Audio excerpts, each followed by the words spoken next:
Ao decidir a respeito de simulação de aspectos como esse que eu relatei, com essas agruras e preocupações que me permiti colocar, pense em como o juiz estadual ou o juiz federal pode, com um enunciado desse, não descumprir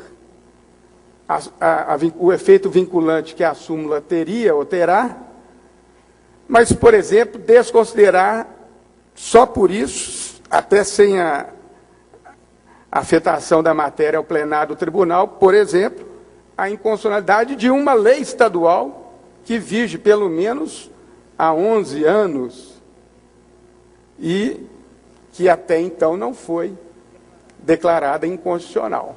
Como faríamos isso sem, ao mesmo tempo, ferir a autonomia estadual, a competência do Tribunal de Justiça Estadual, ou às vezes do próprio Supremo, no controle de constitucionalidade dessa lei, e, ao mesmo tempo, não deixarmos de aplicar, mercê do efeito vinculante, a súmula do Supremo Tribunal Federal. Seriam essas, então, as colocações que faço à eminente ministra.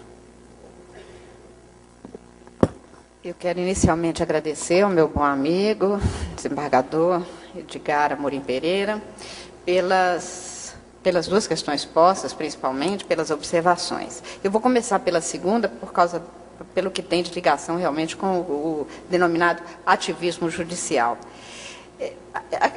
Acho que o que me tranquiliza muito hoje, no Supremo Tribunal, quando eu digo com relação à súmula, mesmo se em um ou outro caso não houve a reiteração das decisões de matérias já decididas, que é o que se exige no 103, o caso da saúde é um dos casos que mais tem preocupado o Supremo. Tanto que houve audiências públicas, das 5 audiências públicas, sessões de audiências públicas que nós tivemos, uma foi sobre a saúde, porque há um ADPF e há várias ações diretas contra algumas leis que tratam da matéria. Então, há um cuidado enorme exatamente para que se deixe a análise de cada caso concreto, que são diferenciados no caso da saúde, e mesmo no caso da responsabilidade, que a Defensoria, até compreensivelmente, porque eles cumprem um papel de atender, acudir aquele que chega, às vezes, numa situação de enorme miserabilidade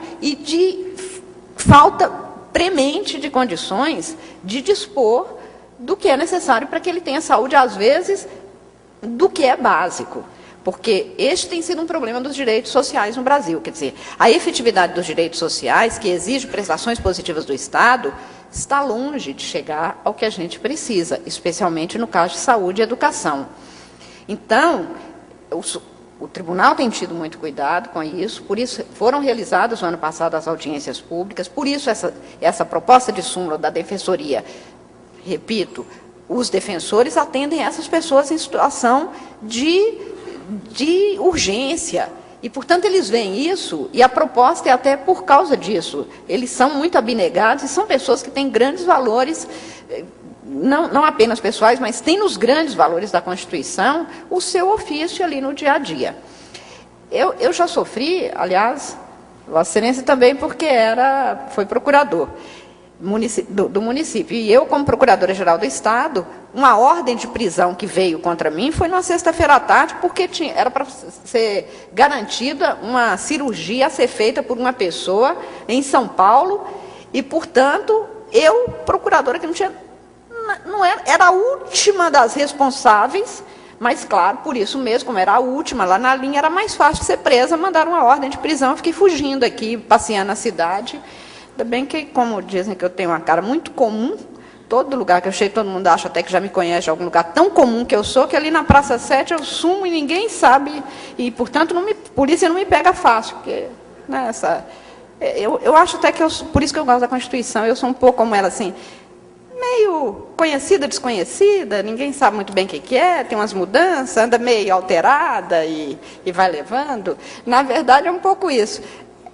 Me deram uma ordem de prisão e eu não sabia. O Romanelli que teve que, né? Ele dizia que não era o procurador-geral, a procuradora-geral é um problema, porque some.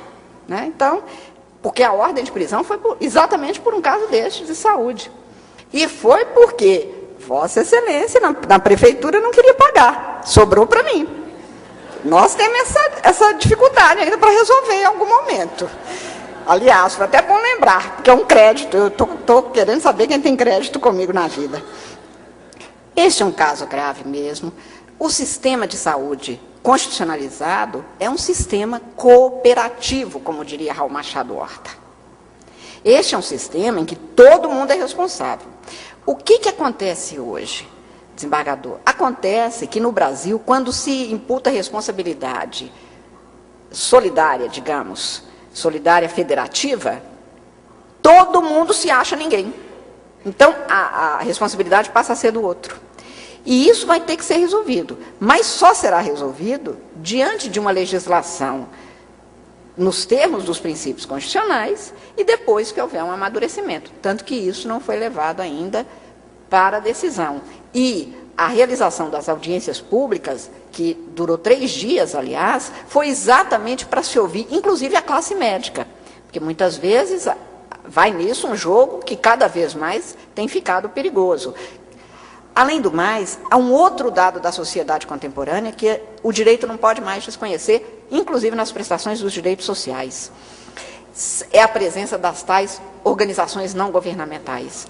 Elas é que transitam por isso e recebem muitas vezes recurso e depois cobram das entidades estatais, dos entes políticos.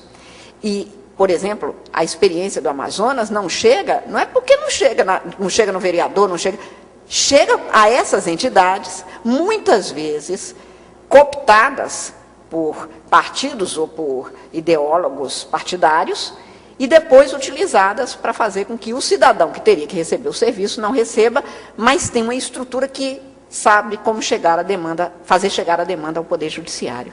Então, eu acho que neste caso aqui, não me parece, não é um tema que me preocupa, porque eu vejo em todos os juízes do Supremo uma enorme preocupação com o tema, que é também levada reiteradamente por prefeitos, mas principalmente pelos governadores. Houve um governador que, no início de 2009, disse que ele estava gastando, por decisões judiciais das 3 instâncias, 20% do orçamento que ele tinha para gastar com saúde no seu estado, com 118 pessoas por força de liminares. Ou seja, ficava 80% para gastar, não sei qual é o total daquele estado, mas se fosse Minas Gerais, que nós temos 16 milhões de pessoas aproximadamente, nós teríamos, portanto, para gastar 80% com 16 milhões e 100 pessoas ocupando isso tudo por força de decisão judicial, que o governador não pode deixar de cumprir.